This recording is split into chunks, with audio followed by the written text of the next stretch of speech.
আসন্ন বাজেটে সবচেয়ে বেশি পরিবর্তন আসছে আমদানি শুল্ক কাঠামোয়। এসব প্রস্তাবের মধ্যে যেমন রাজস্ব আয় বাড়ানোর উপায় দেখবেন অর্থমন্ত্রী, আবার দেশীয় শিল্প সুরক্ষায়ও কিছু প্রস্তাব থাকবে। বাতিল হবে এমপিদের শুল্কমুক্ত গাড়ি আমদানি সুবিধা, সীমিত হবে লাগেজ সুবিধাও।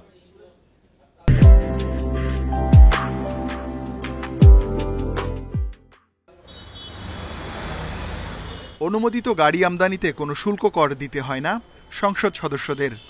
সাধারণত ৫ বছরের জন্য একটি গাড়ি আমদানিতে এই সুবিধা পান এমপিরা। এ সুবিধা আর থাকছে না। এমপিদের গাড়ি আমদানিতে ২৫% শুল্ক ও ১৫% ভ্যাট আরোপের প্রস্তাব করবেন অর্থমন্ত্রী। এতে মোট কর ভার হবে ৪৩%। বাজেট ঘোষণায় স্বাস্থ্য, কৃষি, শিল্প, দেশীয় উৎপাদন সহ নানা খাতে বেশ কিছু প্রস্তাব করবেন অর্থমন্ত্রী। কর্মকর্তারা জানান, দেশের কৃষকদের সুরক্ষা দিতে খোসা ছাড়ানো কাজু বাদাম আমদানিতে শুল্ক ১৫% আরোপ হচ্ছে।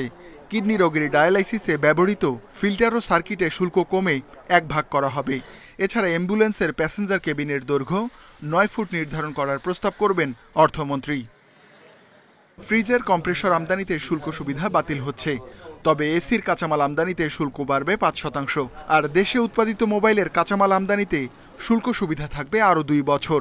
ল্যাপটপ আমদানিতে কর কমে ২.৫% করা হচ্ছে। দেশীয় এভিয়েশন খাতের বিকাশে বিমানের ইঞ্জিন ও প্রোপেলার আমদানিতে ভ্যাট বাতিলের প্রস্তাব করবেন অর্থমন্ত্রী। বিদ্যুৎ কেন্দ্রে কাঁচামাল আমদানিতে শুল্ক হবে ৫%।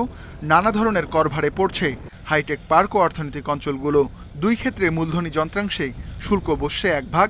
এছাড়া নির্মাণ সামগ্রী ও ব্যবহার্য পণ্য আমদানিতেও বসবে শুল্ক। পরিবর্তন হচ্ছে ব্যাগেজ বিধিমালা। এতদিন শুল্ক ছাড়া ২টি মোবাইল আনা যেত, এখন শুল্ক দিয়ে একটি মাত্র মোবাইল আনা যাবে। নীতি পরিবর্তন হচ্ছে স্বর্ণের ক্ষেত্রেও। Ruhul Amin, independent news, Dhaka.